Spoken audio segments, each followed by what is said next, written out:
Tips is all about how to design for student engagement in your online learning courses. Check it out.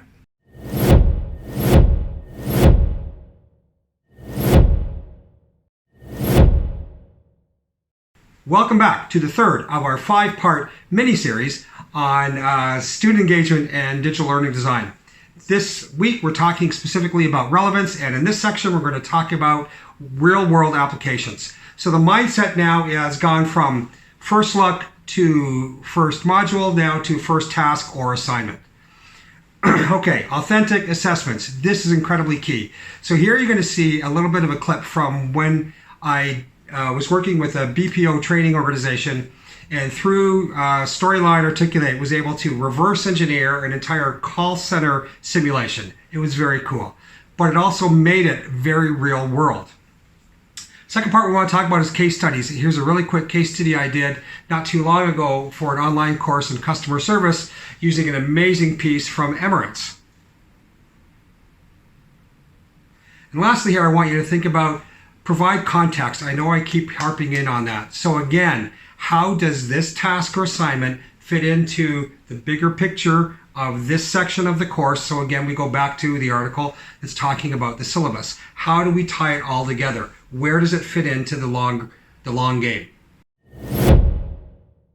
So the second part here of relevance is your communication, specifically directions and instructions throughout the course. They need to be clear and possibly creative. In other words, you really need to understand, especially if you're migrating from the classroom to online, there's a lot of stuff you do in the classroom that you don't realize you do, and I call them tacit instructions. There's a link below specifically about that if you want to look more.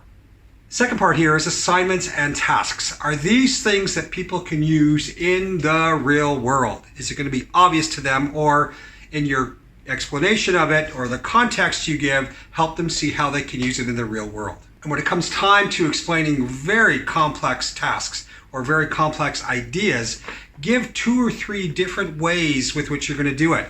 So you might do a long written piece, you might reference some articles, you might reference some YouTube videos or a video that you've done. Give 2 or 3 different ways so that people can get it. They don't have to rely on one method in order to get it.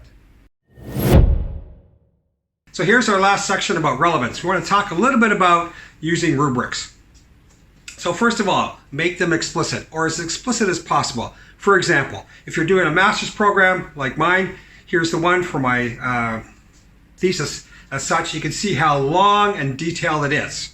And then here's another one I did not too long ago for a course on Udemy about customer service.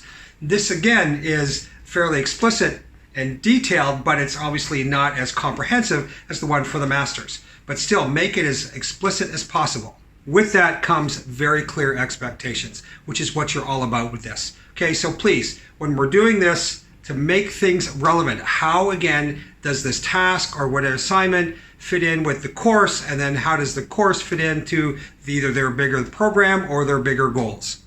Remember, always feed their curiosity.